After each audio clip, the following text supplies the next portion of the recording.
Me gustaría agradecer a los colegas de la Asociación Argentina de Neurocirugía y al amigo y colega Facundo Van Iseldig por la invitación para esta charla, que es complicaciones en cirugía endoscópica de columna. Vamos a hablar específicamente de las complicaciones en la columna lumbar. No tenemos conflictos de interés.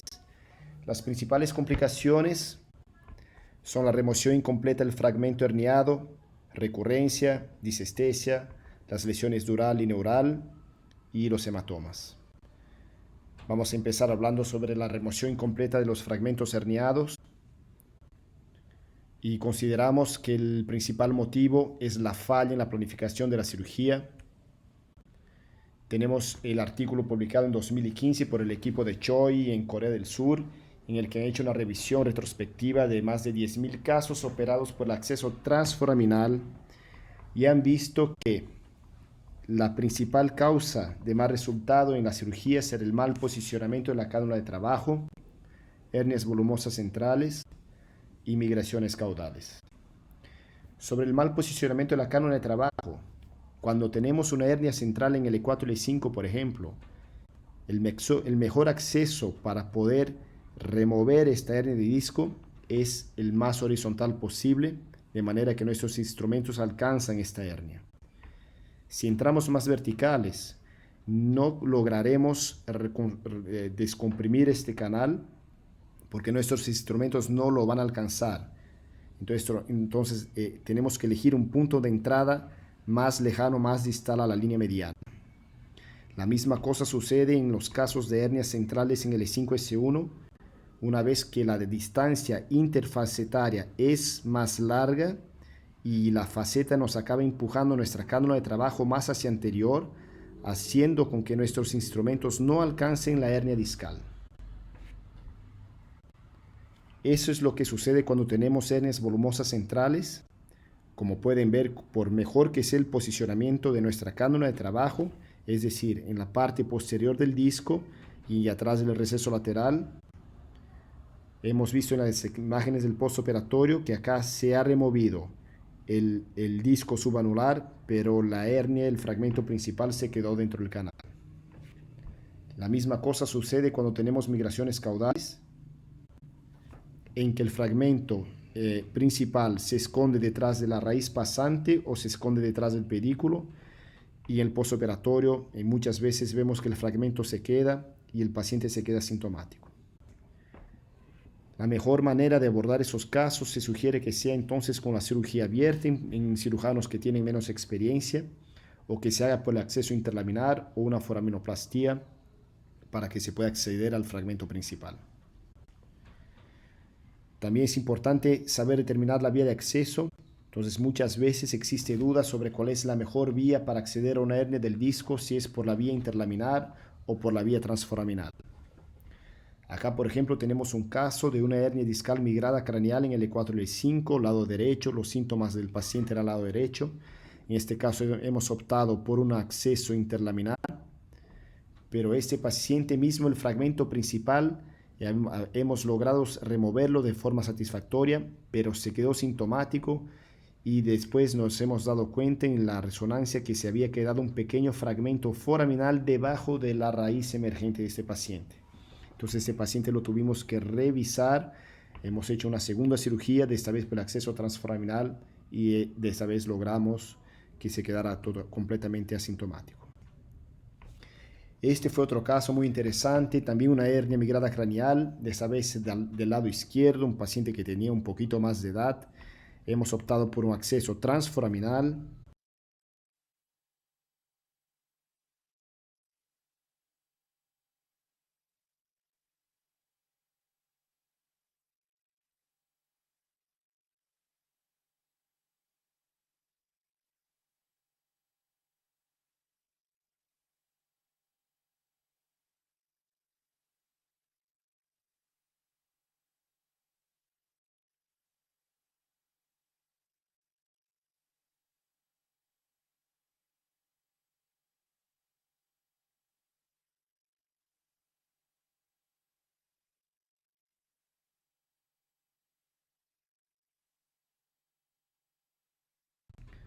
Como pueden ver acá, estamos preparando el foramen. Una vez que estamos con la cánula de trabajo dentro, ya vemos el disco.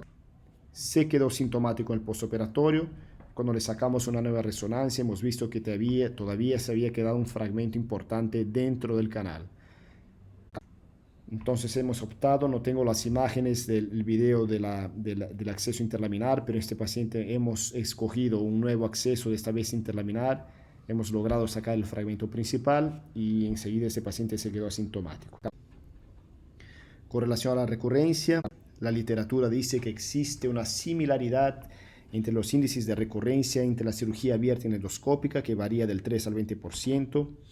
Y existe una confusión en lo que realmente es una recurrencia precoz y lo que es una remoción incompleta. Nuestro equipo considera que muchos casos de recurrencia precoz en la realidad son casos de remoción incompleta de fragmentos que se quedaron dentro del espacio del disco. Y lo que hemos notado es que el índice de recurrencia en los accesos transforaminales es un poco más alta que en los accesos interlaminares. Y existe, todavía podemos decir que los casos de recurrencia tardía nada más son que una evolución del proceso degenerativo y por lo tanto los índices de recurrencia tardía no existe diferencia entre en sus índices de la cirugía abierta y la endoscópica. Acá tenemos un caso de un paciente con hernia centrolateral L4, L5. Le hemos hecho un acceso transforaminal, ha tenido una evolución muy buena, pero después de 2 meses ha retornado a nuestro consultorio con un dolor muy importante, sacándole una nueva resonancia. Acá podemos ver una recurrencia de la hernia discal con un fragmento más volumoso. El paciente tenía más síntomas que en el preoperatorio de la cirugía inicial. Acá nuestra teoría para que suceda, para que los índices de recurrencia sean más altos en acceso transforaminal, es que la hernia se porta como un iceberg. El fragmento principal nada más es que la exposición de un gran fragmento que se ha roto, que se ha despegado del resto del disco. Cuando entramos con la cánula de trabajo por el acceso transforaminal, nuestros instrumentos acceden a la parte externa de la hernia discal. Conseguimos remover la parte que está dentro del canal, pero existe una buena parte, una parte importante de la ruptura discal que se queda dentro del disco. Entonces nuestra teoría, según nuestro pensamiento, en el acceso transforaminal no conseguimos muchas veces sacar toda la ruptura del disco. De manera que es esta parte que se queda dentro del disco después de algunos días, algunas semanas acaba exteriorizándose dentro del canal, el paciente vuelve a tener síntomas. Con relación a la disestesia, vemos que el índice de disestesia ocurre en aproximadamente 2 a 3% de los pacientes y se deben a una manipulación de la raíz, sea durante la punción, sea con la cánula de trabajo, por la manipulación de la cánula de trabajo. Y en general el tratamiento de estos pacientes clínicamente con poco de corticoide, con medicaciones como gabapentina, pregabalina, no sé si en los países hispánicos tienen este mismo nombre, pero suelen tener una evolución benigna. Acá vemos la anatomía del foramen. La raíz emergente tiene una trayectoria anterocaudal, de manera que cuando hacemos una punción, cuando nuestra punción se nos va un poco hacia anterior, tenemos que tener mucho cuidado en esta situación porque podemos puncionar el ganglio de la raíz emergente. Entonces recomendamos siempre empezar nuestra punción hacia la parte más posterior del canal para no dañar el ganglio de raíz. Entonces, como pueden ver, nuestra recomendación es direccionar el inicio del procedimiento de punción al proceso articular superior que sea más horizontal y enseguida nos vamos hacia adelante. Y enseguida nos vamos hacia anterior. En los accesos posterolaterales, particularmente en la situación que tenemos hernias extraforaminales, como en este paciente de 76 años que tenía una hernia extraforaminal volumosa, lo que vemos es que existe una modificación del triángulo de seguridad. La hernia discal, el fragmento extruso, empuja hacia posterior la raíz emergente, dejándola muy cerca del proceso articular superior, de esta manera disminuyendo bastante el área del triángulo de seguridad. Entonces, lo que sucede en estas situaciones es que pasamos con los instrumentos, con la cánula de trabajo y nuestra punción y los dilatadores muy cerca de la raíz emergente, como pueden ver acá. Ese es el inicio de la cirugía del mismo paciente que hemos demostrado la resonancia. Y acá vemos la manipulación de la raíz emergente, que acá vamos pasando muy cerca de la raíz y mismo exponiendo de manera adecuada el fragmento herniado. Como pueden ver en este video, conseguimos descomprimirlo adecuadamente, sacamos todos los fragmentos principales. Por el postoperatorio vemos que el perineo está danificado y podemos ver un poco de radícula en la visión del final del postoperatorio. Entonces nuestra recomendación es que debido a estos casos, en hernias extraforaminales, nuestra punción, en vez de direccionarlos al disco, últimamente hemos direccionado a la parte superior del pedículo caudal. Como pueden ver, esto sería una punción ideal de un disco normal en una situación de una punción transforaminal, pero acceso posterolateral con una hernia extraforaminal, nuestra recomendación es que direccionemos la punción hacia la porción craneal del pedículo caudal. En los accesos interlaminares también tenemos que tener mucho cuidado, principalmente en casos como estos que tenemos una estenosis, que tenemos un receso lateral un poco estenosado y tenemos poco espacio para la raíz pasante. Acá vemos el caso de una chica joven con una hernia discal migrada hacia caudal y esa es su cirugía. Exponemos bien, ese es el momento en que abrimos el ligamento amarillo.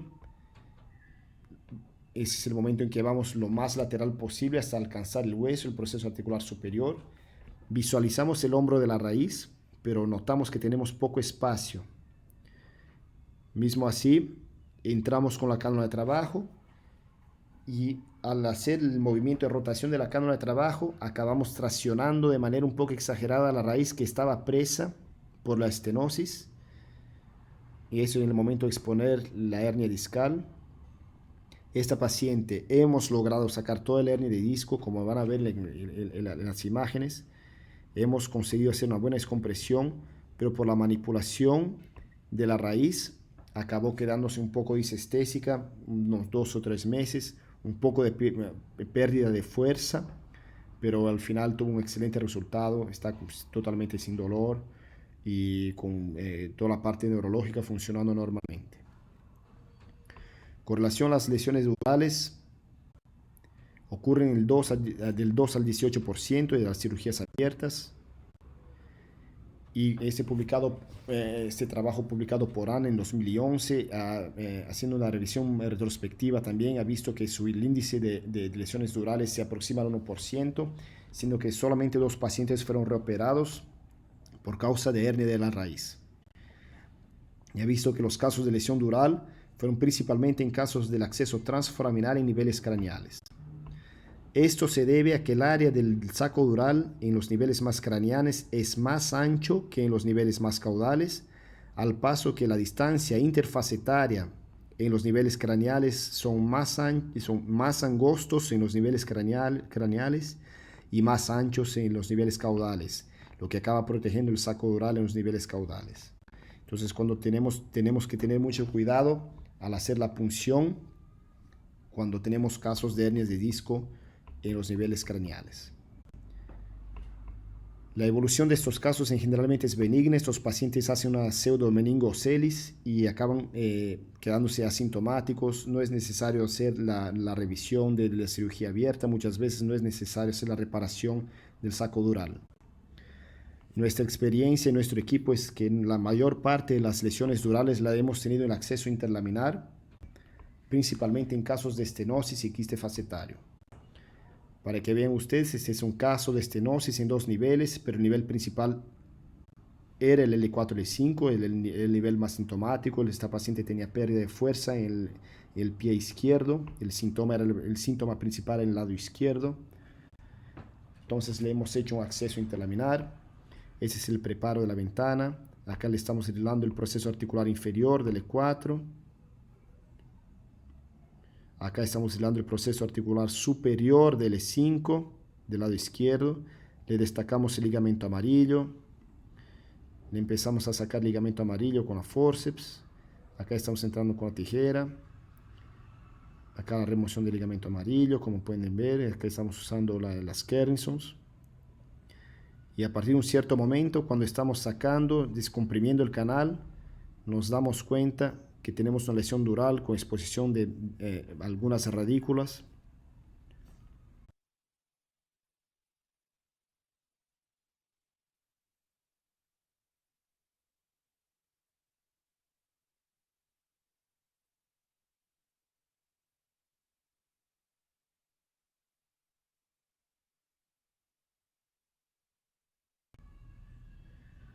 Entonces nuestra decisión en este momento fue ampliar, por causa de la exposición de las raíces, hemos ampliado el área de la lesión dural, seguimos la cirugía normalmente, exponemos mejor la lesión dural y hemos optado por la reparación de esa lesión una vez que teníamos la exteriorización de las raíces.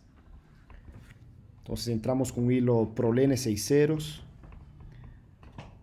pasamos por los dos bordes de la lesión dural, siempre tomando cuidado para no danificar la raíz que está pasando abajo. Jalamos entonces la punta de la aguja hacia afuera por dentro de la cámara de trabajo. Enseguida hacemos el nudo afuera, como pueden ver, y lo empujamos hacia adentro. Una vez que lo empujamos hacia adentro, lo tensionamos, el primer nudo. Enseguida hacemos el segundo nudo, lo tensionamos el segundo nudo también. Lo cortamos. Y una vez que tenemos el reparo de la lesión dural, continuamos nuestra cirugía. Vamos over the top, vamos hacia el otro lado. Continuamos. Ese paciente le hemos hecho disectomía también porque tenía déficit. Y al final de la cirugía vemos que hemos hecho una descompresión adecuada. Este es el lado izquierdo, ipsilateral. Lado contralateral también podemos ver el hombro de la raíz. Y consideramos que tenemos el reparo de la lesión dural y consideramos nuestra cirugía finalizada. Con relación a los casos de lesión neural, son más raras, se deben principalmente a la mala visualización, mala interpretación de las estructuras, tal vez mal funcionamiento de la óptica, cuando no se puede visualizar bien las estructuras anatómicas, o mismo se deben a variaciones anatómicas, como pueden ver acá, como raíces conyugadas, o como puede suceder cuando tenemos raíces que tienen una emergencia más caudal en el foramen. Este es un caso de una lesión neural que hemos tenido por un acceso interlaminar. Esta paciente tenía una hernia L5-S1. La raíz se había escondido, S1 se había escondido debajo de la faceta. Cuando entramos con la cánula de trabajo pensábamos que estábamos en el hombro de la raíz. En la realidad estamos en el hombro de la raíz de S2 y acabamos lesionando la raíz de S1 inadvertidamente. Entonces esto es una cosa que siempre decimos a todos los colegas: el acceso interlaminar, lo más importante es siempre encontrar el hombro de la raíz, evitando entrar por la axila. El hombro de la raíz es nuestra zona de seguridad. Por fin, tenemos complicaciones, por fin los hematomas son más raros, ocurren difícilmente, en general por el sangramiento del plexo de Batson. Difícilmente tenemos necesidad de revisión cirúrgica. Ese es un caso de una estenosis L3, L4 de un paciente que hemos descomprimido después de 3 días. Se quejó de un dolor intenso, con pérdida de fuerza en la pierna izquierda. Cuando le hemos hecho la resonancia, se notaba este acúmulo de líquido dentro del canal. Llamamos el auxilio del equipo de radiología intervencionista del hospital y le han hecho esta punción con la aspiración de este contenido, que no era tal vez un poquito de suero mezclado con un poco de sangre. Y esa es la imagen del postoperatorio. El paciente ha tenido una excelente evolución con recuperación de la fuerza y absolutamente no tenía más ningún síntoma. Muchas gracias. Este es mi mail para los colegas que tengan alguna duda. Estoy disponible para que se comuniquen. Un abrazo a todos. Muchas gracias por la invitación.